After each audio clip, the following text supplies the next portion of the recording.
I put too much chili powder.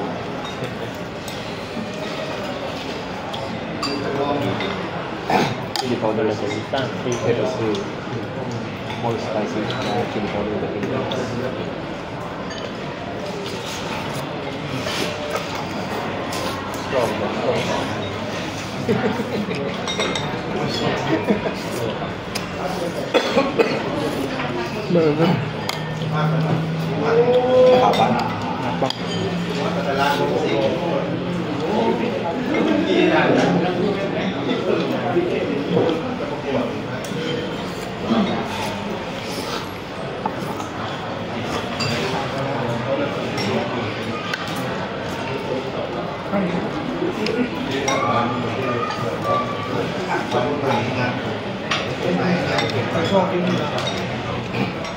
Parang lasang patchoy. Oh.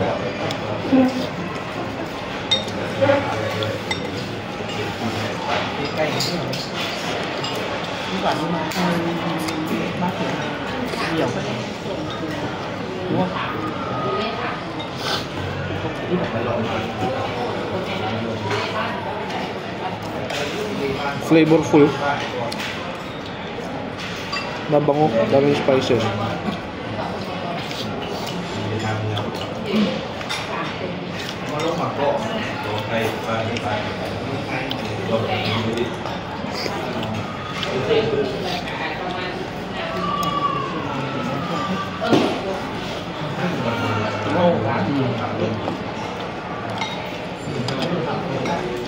Không, cái này thì cũng được, nó cũng là nói để phối luôn. Miếng không? Xương Việt Nam rồi, trước khi sang đây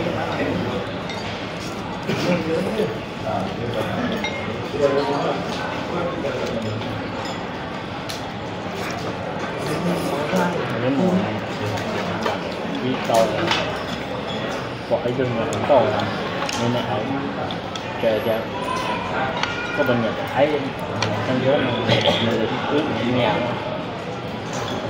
lò hay chơi chỉ vài đó là khả năng có tính luôn là sách từ có tính tốt.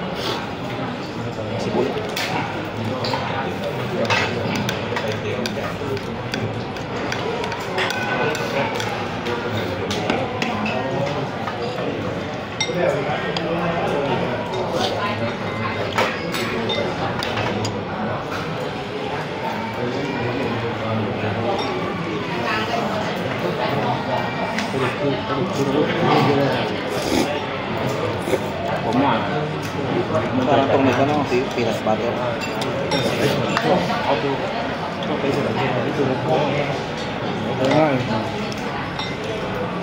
Mình phải lấy thời chứ ngoài cái thứ này bị chèn đó.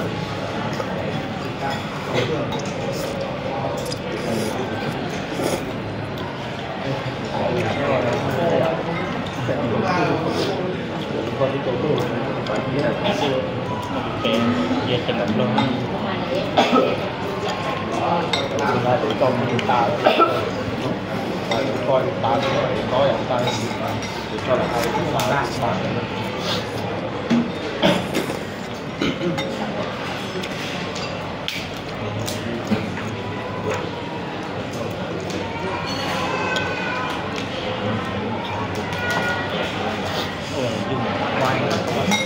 cái gì nó tăng đâu nữa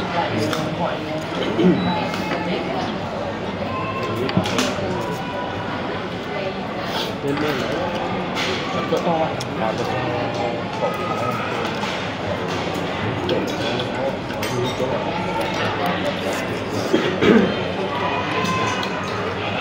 cổ cái điều bên nào là một cái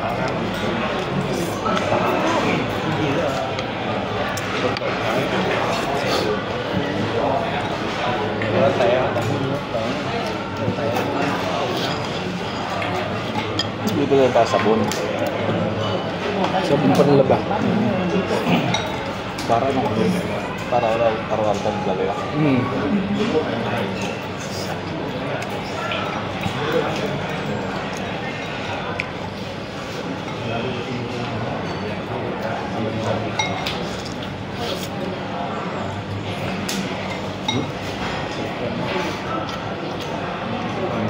Pag hindi ka sanay gumamit ng chopsticks, sakit dito. Nakakawit.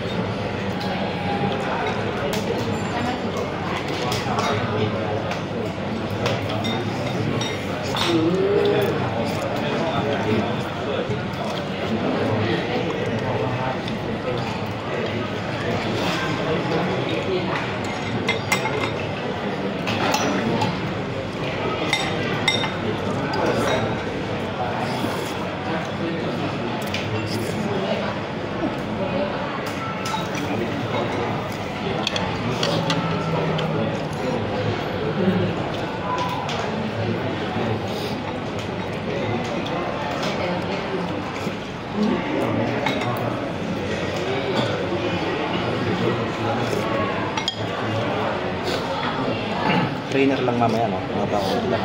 Kasi, Siguro gawa ng tulong.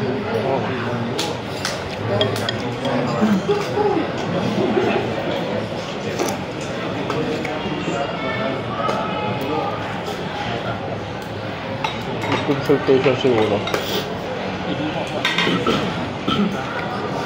Doon sa matrix na pinakita nila kanina, walang stakeholders eh.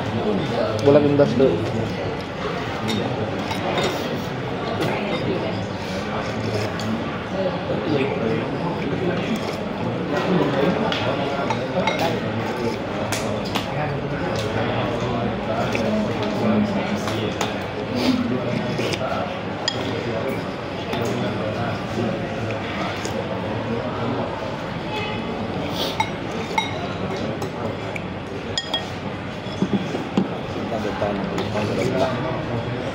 Wala. Kahapon na sa may kanya-kanya. Tapos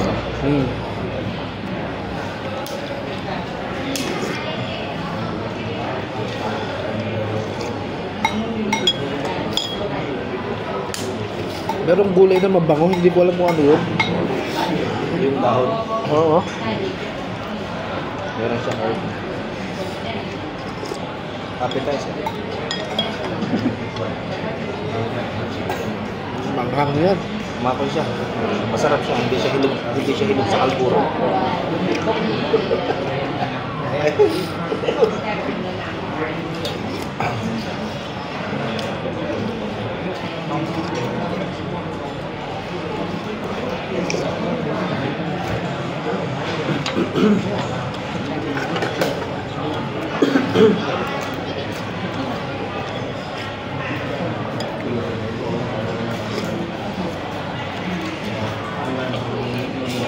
Sarap.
Trăm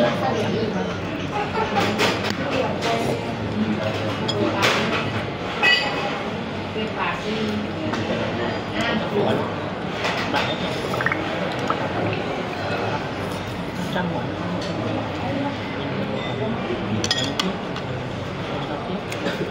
Bibigin lang yung mga kasama ko. Kasalubong.